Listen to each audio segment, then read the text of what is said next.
Você sabia que é possível fazer ambientes inteiros só com elementos da natureza? E tem mais, gente! Levantar até casas, mobiliários, objetos de cozinha e por aí vai. Uma planta bem conhecida e que você já sabe qual é. Estamos falando do bambu, que além de se reproduzir muito rápido, não precisa do replantio e é sustentável. Com mais de 200 milhões de anos e 1.300 espécies, vem sendo cada vez mais utilizado por sua característica que se compara ao aço. E que tal fazer uma arte ou até gerar uma renda com o bambu? Começa agora, Feito em Casa!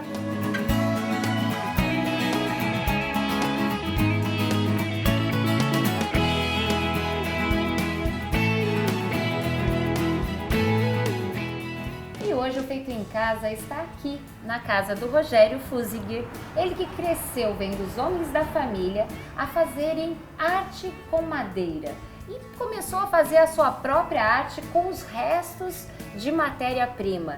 E hoje tem o seu ateliê, que é na sua garagem, e faz arte também em bambu. É isso, Rogério? É isso. Prazer recebê-los aqui. É isso. O bambu, na verdade, é fascinante, e então dá para se criar muitas coisas. E hoje vamos falar sobre isso. Vamos fazer alguma coisa. Vamos fazer, né? Vamos. Não sim. É tão difícil assim. Não, é fácil. Um pouquinho de habilidade faz. Então, habilidade, gente, vocês já viram que é habilidade. Mas, Rogério, conta pra mim, assim, como que foi isso na sua infância? Você vendo seu pai, deve ser seu pai, tios, como que era isso? Onde eu nasci e me criei, a madeira, as casas, tudo era construído com madeira, não existia alvenaria, né? Isso lá no interior do Rio Grande do Sul. Então, foi natural isso.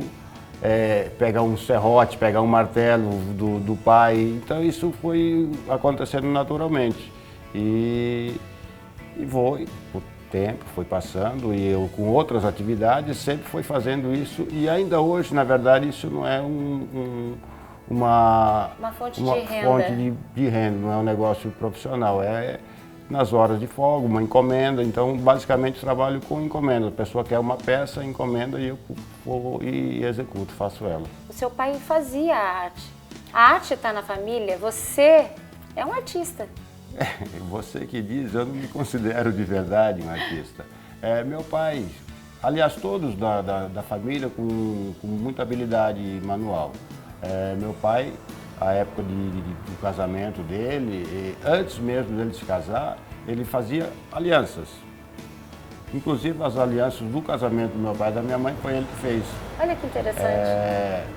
As moedas antigas, naquela época, imagina hoje, mais antiga ainda, ele chamava as moedas de duas caras que meu pai tratava. Então, com essa moeda ele conseguia fazer alianças. Então, implementos para arar, canga para boi, essas coisas todas ele fazia manualmente. Então isso foi acontecendo naturalmente, vendo, e aí você vai pegando um gosto e vai quando você vê, você já está dentro do... Vocês em família ali trabalhavam com o que em madeira especificamente? Na verdade, assim, não tinha uma questão única de madeira. A madeira ela era para tudo, né? Desde para fazer um alimento no fogão a lenha, era a madeira.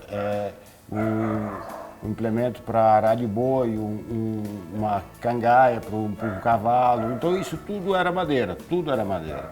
Vocês moravam em roça? Sim. Onde que vocês moravam? Da onde você era? Chama-se Putinga, interior do Rio Grande do Sul. Hoje a cidade tem menos um habitante, né? Tem menos um, Tem né? menos um, só aqui. E uma cidade pequena, em quantidade de população. Territorialmente ela é grande. Basicamente a agricultura e a agropecuária. Em agricultura e agropecuária. A cidade a parte de construção não tinha tanto... Não. Eram mais vocês mesmos, sim. próprios habitantes, que faziam as casas e predominavam as madeiras, é isso? Sempre madeira, sempre madeira. Desde hoje você tem a facilidade de ir numa madeireira e pegar a peça pronta, uma tábua, um caibro. A época ela era feito de maneira Manual. artesanal, manual. Então você precisa de uma tábua, se cortava ela com o equipamento que você tinha na época, nada motorizado, tudo braçal realmente. Então, eu acho que ia requerer muita força, não é? Tem que ter força para ser esse trabalho manual. Sim, precisa de um pouco de força. Uma criança não conseguiria, a não ser que fosse uma criança metida igual eu era, aí queria se meter em tudo, Uma né? criança metida. E precisa de uma certa força, assim, para poder, o traçado, para poder tirar as peças de madeira, então precisa de um pouco de força, sim. Quando você fala de restos de matérias-primas, que você continua e pega e faz arte, como que é isso? O que seria esse matéria-prima restos? O que normalmente as pessoas veem como um descarte, eu consigo visualizar alguma utilidade, alguma serventia para aquela peça. Então, aquilo está te dizendo da árvore que caiu em cima do meu carro, não consegui pegar, mas Se arrepende até hoje, né? amargamente. Assim, olha, isso ia ficar para mim pro resto da vida, não ia nem fazer para ninguém, era para mim, mas não deu tempo. Então as próprias árvores que caem, então eu não pego nenhuma madeira que vou cortar essa árvore para fazer determinada coisa. É tudo árvores, ou que caiu, ou que precisou ser tirada por algum motivo, então é essa matéria-prima que eu uso. Você, ou seja, respeita a natureza. Sim, a natureza, se não respeitar ela te cobra um preço. Ela te cobra depois, te cobra né? um preço. O bambu, você fala com serrote, você consegue também com serrote o bambu? Sim. Ele não é mais difícil que a madeira? Como que é isso? Ele é considerado, né, como um aço, né? Ele tem uma força muito, muito grande, mas é também na hora de manusear ele? Ele tem uma resistência muito forte. Então, desde a hora que você for coletar esse bambu no mato, você vai precisar de força, precisa de técnica, precisa da época certa, precisa de uma lua certa para poder colher. Até a lua. A lua é fundamental. Se você colher ele fora da época da lua certa, E qual é a lua certa? a minguante, Minguante? lua minguante. Mas por que isso? Porque daí ela está com menos umidade Na peça, no bambu. vai para a raiz. Então, Faz sentido, porque ele retém isso, Sim. né? Retém essa umidade, ele melhora o ambiente. O bambu tem várias utilidades para nós, né? o bambu é maravilhoso. O bambu é maravilhoso. Em tudo aquilo que você for pensar, ele te é útil. Em Além tudo. de, também dizem aí, né, que ele transmite prosperidade. Tem esse lance misticismo, de... tem sim. É sempre bom ter um bambu em casa, é isso? É o que dizem, né? É o que dizem. Eu tenho bastante, né? Se isso traz prosperidade, era para eu estar milionário, porque tem bambu Não, em todo canto. prosperidade é muito relativo. Sim. O que é prosperidade para mim? O que é prosperidade para você? Você acabou de falar para mim logo no começo Eu do sou primeiro próspero. bloco que você é próspero, que Eu não sou precisa de próspero. muito. É isso. Eu sou próximo. Não é isso? Talvez seja o bambu, né? Então. Talvez seja o bambu. É. Então é isso. Para você ter, não precisa de muito. E para você ser feliz, o pouco já É é o bastante. suficiente. É bastante. Rogério, eu fiquei muito interessada nesse negócio da lua. A lua interfere no bambu, na retirada dele? Explica pra gente melhor. Ele precisa ser retirado na lua minguante. Então o que eu faço? Na hora que eu vou colher, eu corto ele na lua minguante e deixo ele secando em pé, na própria toceira. Então, porque a lua minguante é porque daí ele tem menos líquido. O carunchinho do bambu, ele gosta mais de bambu do que eu e trabalha bastante. Se deixar uma peça que ela for colhida fora da lua certa, eles vão devorar essa peça muito rapidamente. Tá, então... Tem o carunchinho do bambu, que se não for colhido na lua minguante, ele vai atacar com certeza. E ele já vem com bambu? Isso é natural? É da natureza É mesmo. da natureza. É da natureza. Aí você faz alguma coisa para eliminar ele? Como que... O segredo está na colheita. Ah, O segredo está na colheita, na lua minguante. Se você colher fora da lua minguante, você muito provavelmente não vai conseguir aproveitar essa peça. Você sabe que agora me remeteu à minha avó, porque a minha avó que falava das luas, né? Tem muita coisa referente à lua e funciona, Sim, né? isso verdadeiramente é não só uma sabedoria dos antigos, é fato, é verdade. É verdade, a lua, você comprovou. Ela influencia em muitas coisas, Inclusive no bambu. E na agricultura também influenciava bastante. Com certeza. Deixa eu te perguntar outra coisa. Quando você vai fazer a sua arte, quando você vai criar alguma coisa que te encomendam, a pessoa já chega falando, eu quero isso, ou ela te dá a liberdade de criar? Ela dá uma ideia, eu quero uma peça assim, mais ou menos assim, e aí ela me dá a liberdade de fazer. E eu também dou a liberdade da pessoa falar assim, gostei, quero, ou não gostei.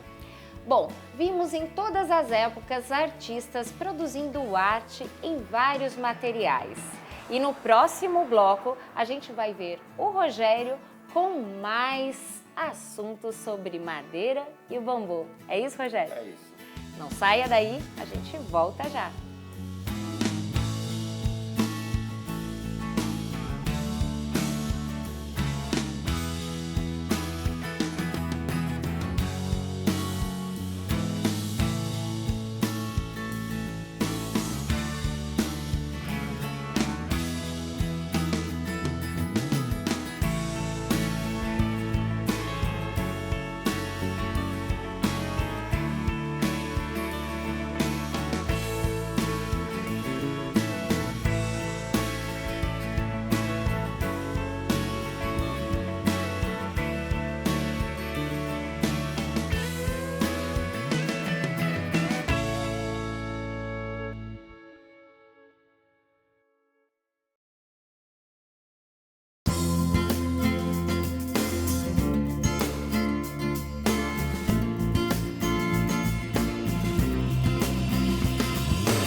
Estamos de volta com um trabalho que vem evoluindo cada vez mais, melhorando suas técnicas e evoluindo para que os materiais descartados possam virar arte. E eu tô aqui com o Rogério Fuziger e ele que faz arte e fala que não é artista.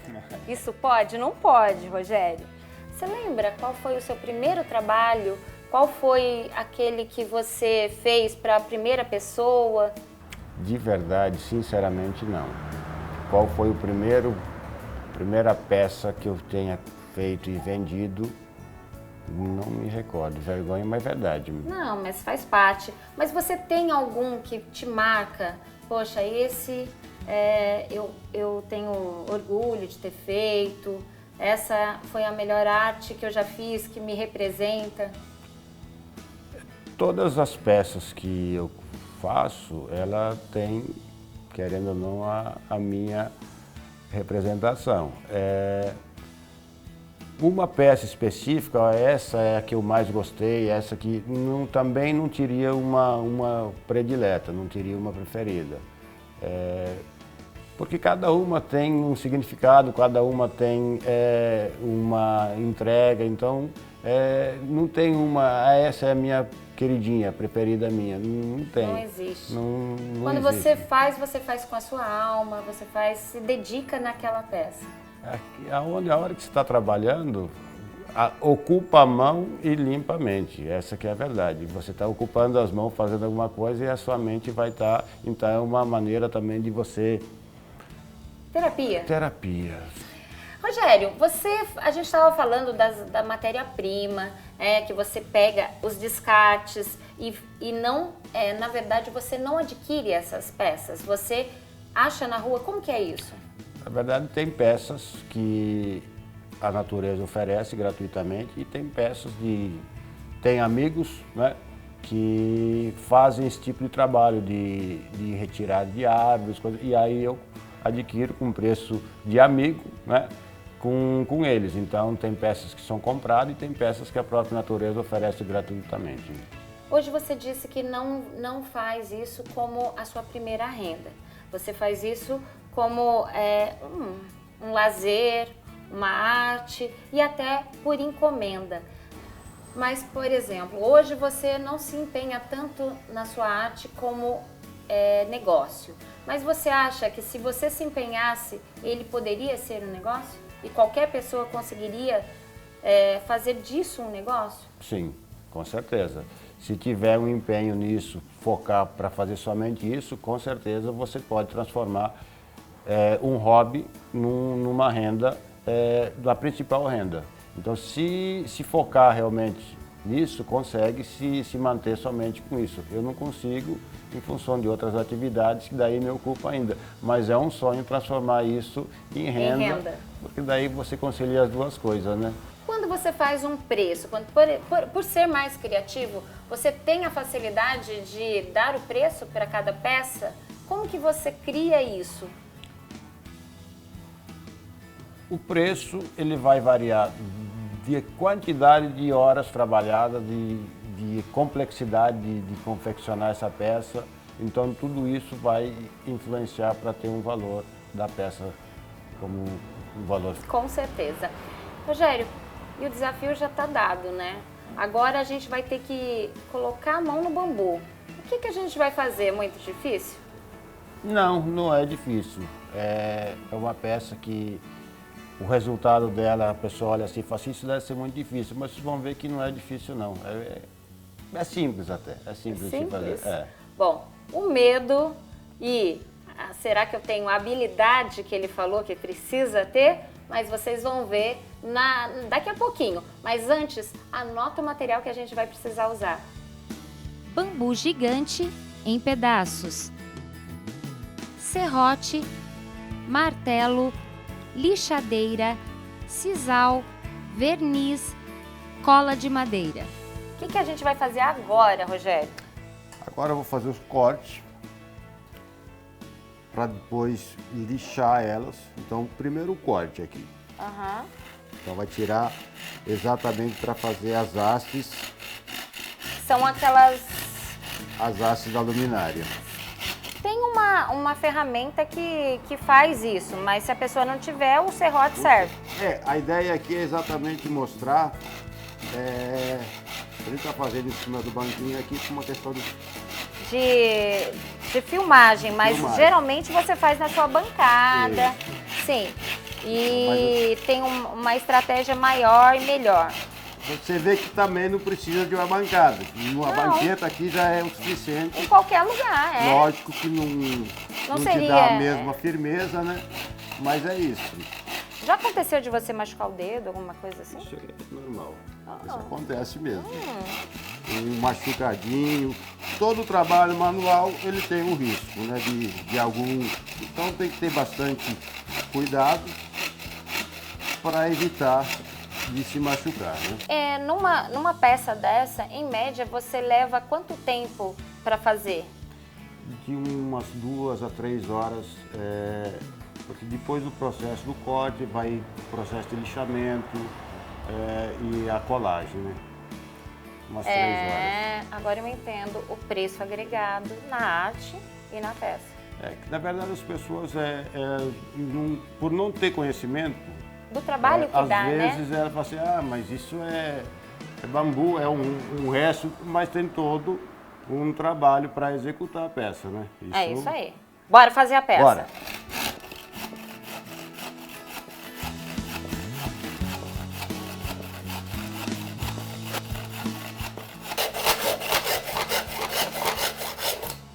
Ok. Essa... Então é isso. Esse é o arco que você vai fazer. Agora tem que fazer um corte aqui para entrar. Isso. Depois disso, vai passar na lixadeira, vai lixar ela toda, dos dois lados, para deixar ela lisinha. Vai dividir ao meio para fazer a colagem. Mas divide ao meio, tanto de um lado quanto do outro. Isso. Porque daí depois vem um outro anel para o suporte em cima. Vamos fazer então? Vamos. Aguarde aí, ó. A gente está fazendo e você vai ver o material pronto daqui a pouquinho.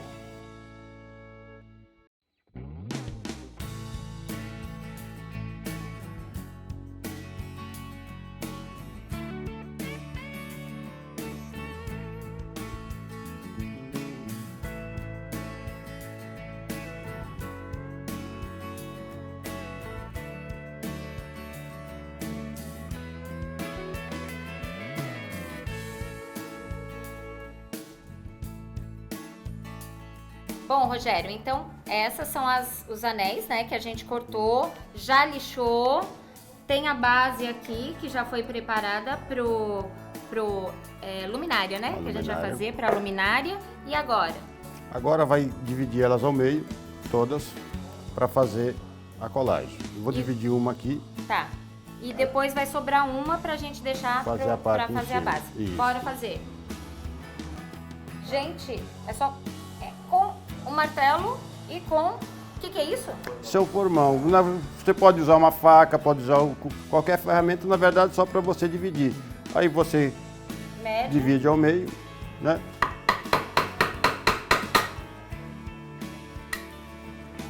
Caramba. E aí você vai Montando. fazendo a montagem dela toda aqui.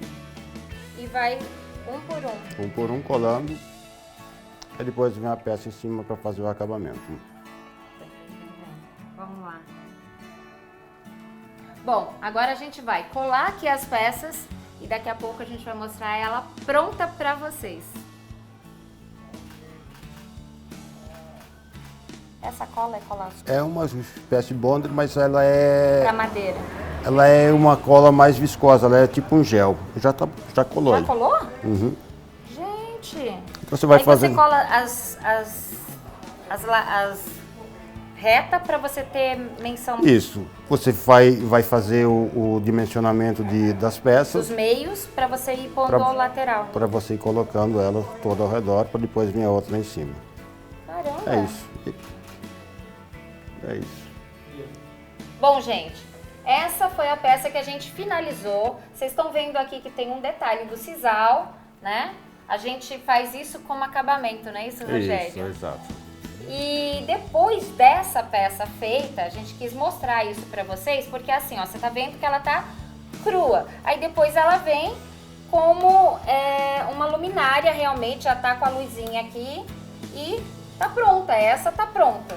Já invernizada. Daí tem o cliente que gosta de invernizada e tem o cliente que gosta do natural. Natural, é. É isso aí. E quando você vê uma pessoa com a sua peça, qual é o sentimento, Rogério? Feliz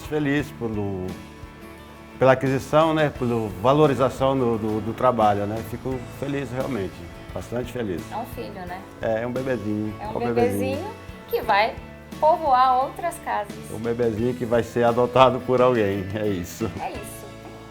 E eu fico por aqui hoje, mas semana que vem nos encontramos novamente, porque aqui tudo é feito em casa.